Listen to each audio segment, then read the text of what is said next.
मैं डॉक्टर मक्खनलाल नायक, associate professor political science. आज हम गांधी जी के बारे में चर्चा करेंगे। गांधी जी के सत्याग्रह सिद्धांत पर चर्चा करेंगे। जैसा कि आपको विदित है, गांधी जी के बहुत सारे सिद्धांत हैं और उनमें सत्याग्रह का जो सिद्धांत है बहुत ही महत्वपूर्ण सिद्धांत है और इसको समझना बहुत आवश्यक है। सत्याग्रह अहिंसक क्रांति का विज्ञान है। सत्याग्रह का शाब्दिक अर्थ है सत्य का आग्रह या लक्ष्य पर दृढ़ रहना। गांधी जी की मान्यता है कि सत्य के प्रति आग्रह व्यक्ति को असीम शक्ति से संपन्न कर देता है। उनका मत है अहिंसक साधनों के द्वारा ही सत्य की शक्ति को सर्वाधिक रूप से सक्रिय किया जा सकता है।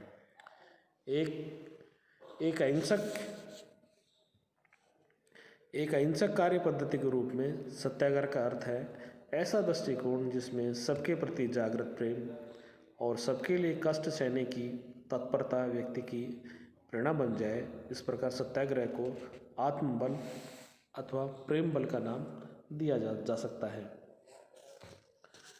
गांधी जी के मत में सत्याग्रह पवित्र उद्देश्यों की अहिंसक साधनों से प्राप्ति का अविरल मानवीय अध्यवसाय है। इस प्रकार सत्याग्रह का मर्म सत्य के प्रति आस्था तथा प्रेम की रचनात्मक और क्रियात्मक शक्ति के प्रति निष्ठा में निहित है। गांधी जी का कथन है, सत्य और अहिंसा वह तना है जिस पर सत्याग्रह की असंख्य शाखाएं पुष्पित और पल्लवित होती हैं। सत्याग्रह में भौतिक शक्ति के प्रयोग या हिंसा के लिए कोई स्थान नहीं है। सत्याग्रही अपने विरोधी को कष्ट नहीं पहुंचाता और न ही उसके विनाश की कामना करता है। सत्याग्रह के प्रयोगकर्ता के मन में विरोधी के प्रति कोई दुर्घटना या दुर्भावना नहीं होती। सत्याग्रह वस्तुतः विरोधी को प्रेम की शक्ति के माध्यम से जीतने का सुनिश्चित विज्ञान है। प्रेम की शक्ति को जागृत करने वाले विज्ञान के रूप में सत्याग्रह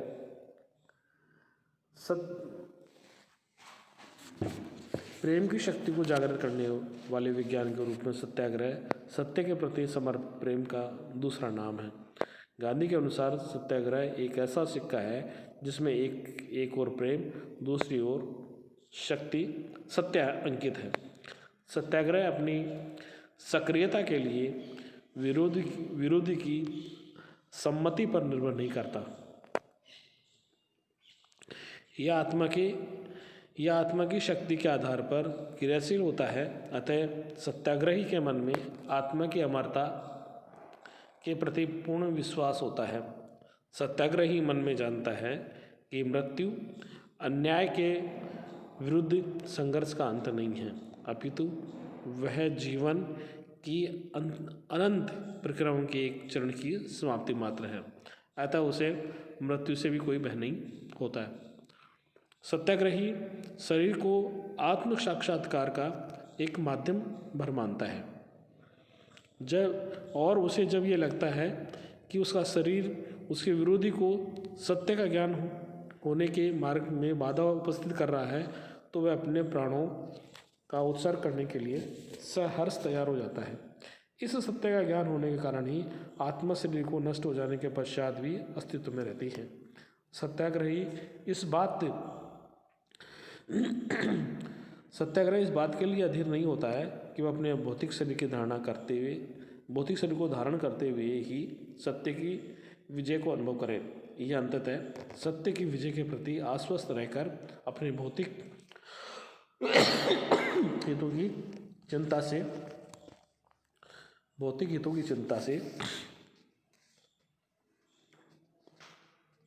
पूरी तरह मुक्त होकर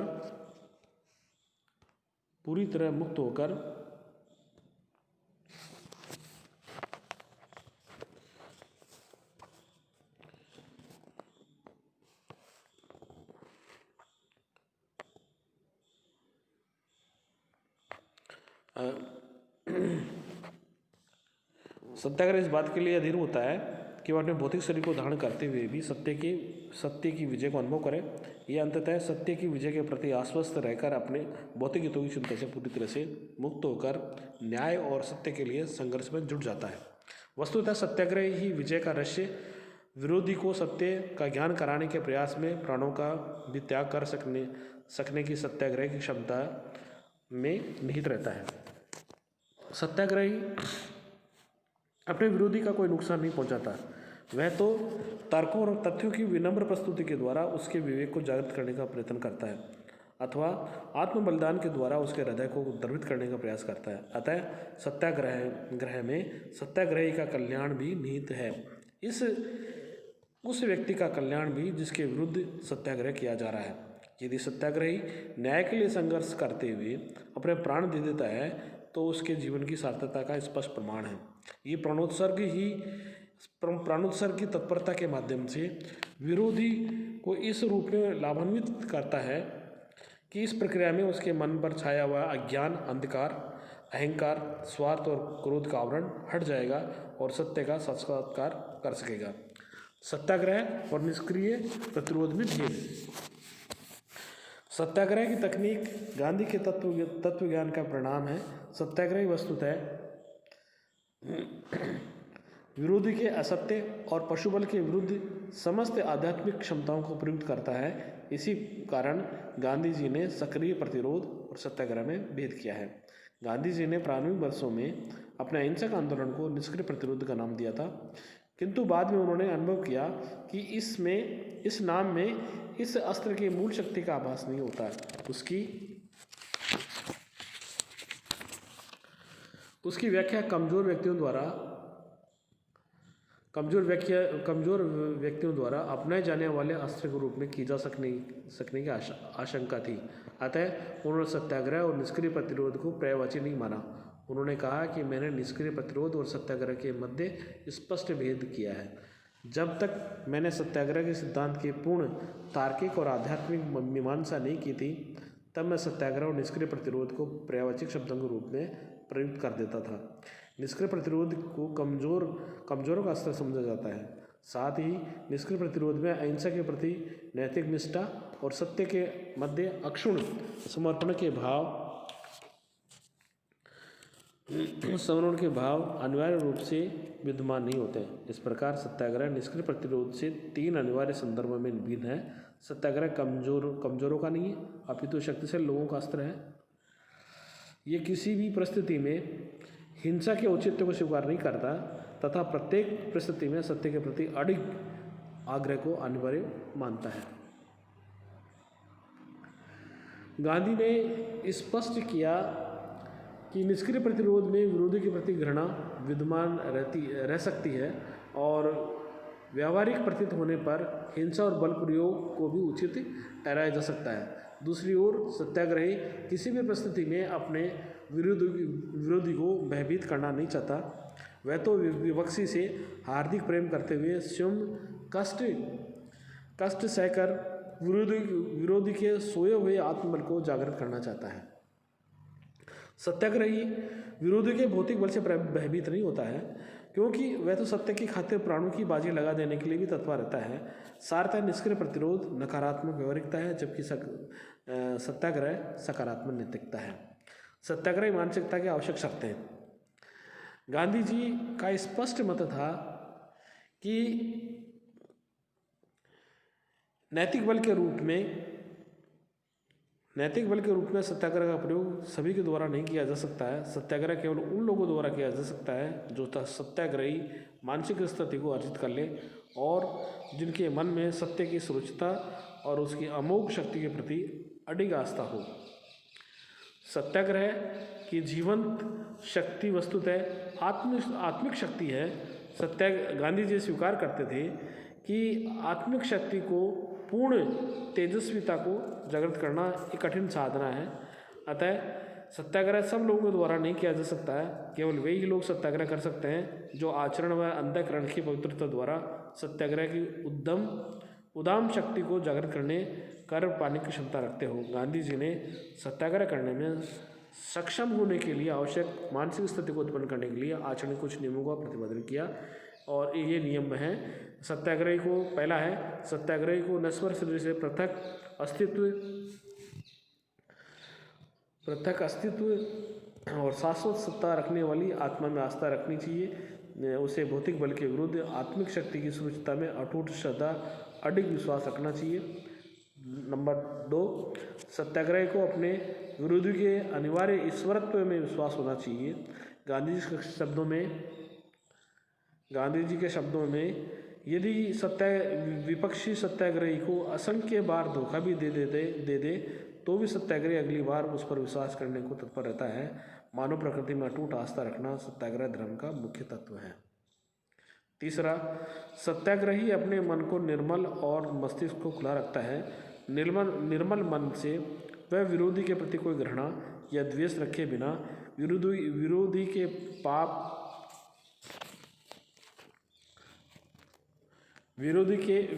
पाप पुण्य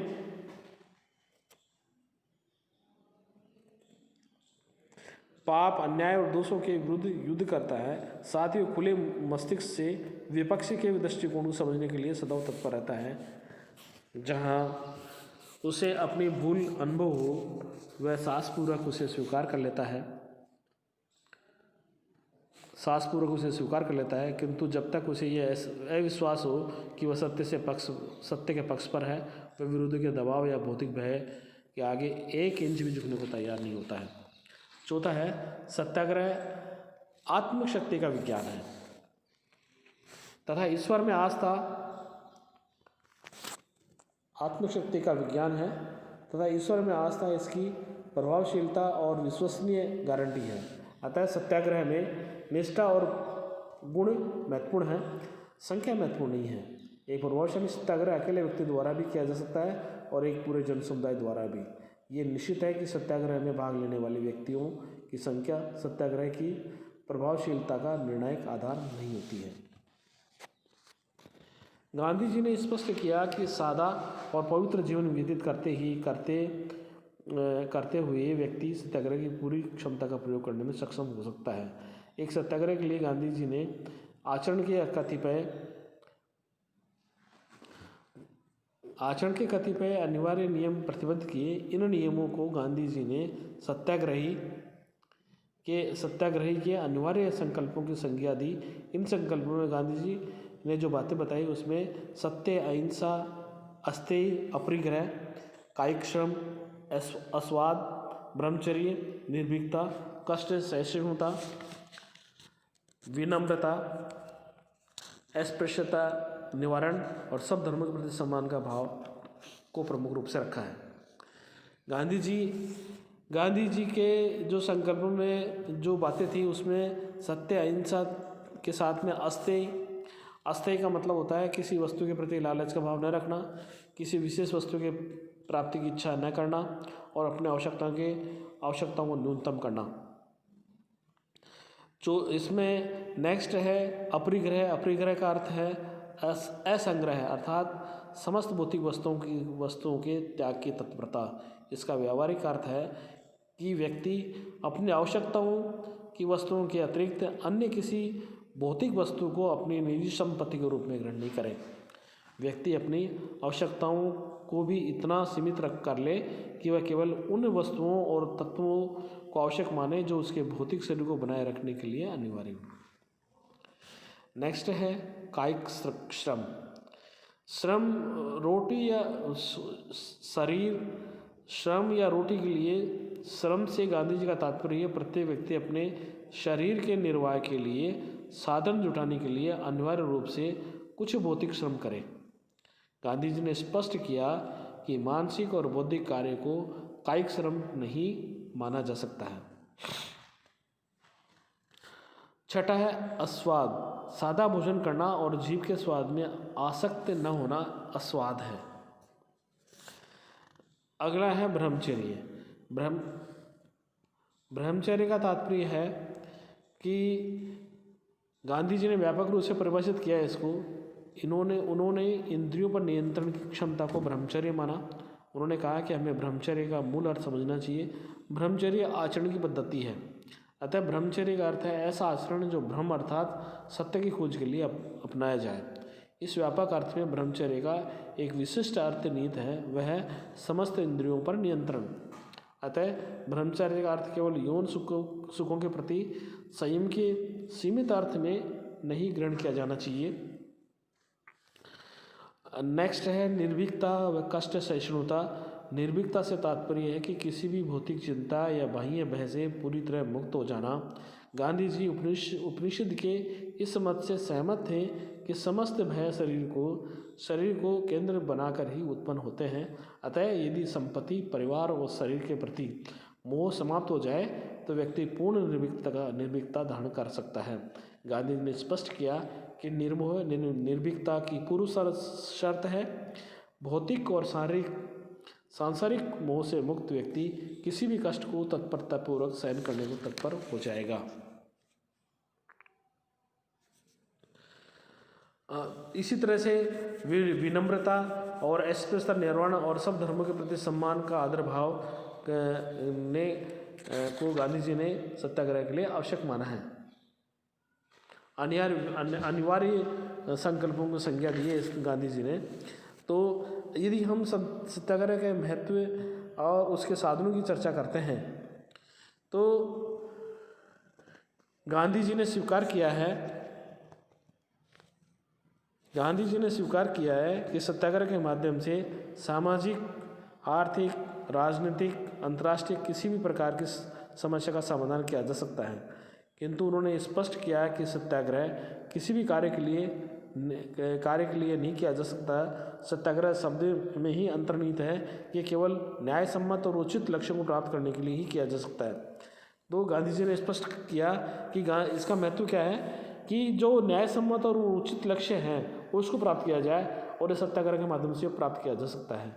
गांधी जी ने कहा कि सत्याग्रह के माध्यम से व्यक्तिगत हितों की पूर्ति की अपेक्षा करना अनुचित है।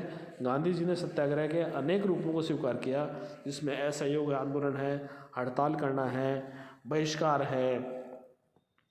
बहिष्कार का बहुत ही प्रभावशाली तरीके से गांधी जी ने प्रयोग किया था, एक उपकरण माना था और उन्होंने स्पष्ट किया था कि बहिष्कार के विचार में किसी व्यक्ति का बहिष्कार जिस व्यक्ति का बहिष्कार किया जा रहा है उसके साथ सामाजिक संबंधों का विच्छेद कर लेने तथा उसकी सेवाओं को अस्वीकार कर देने का भाव निहित है।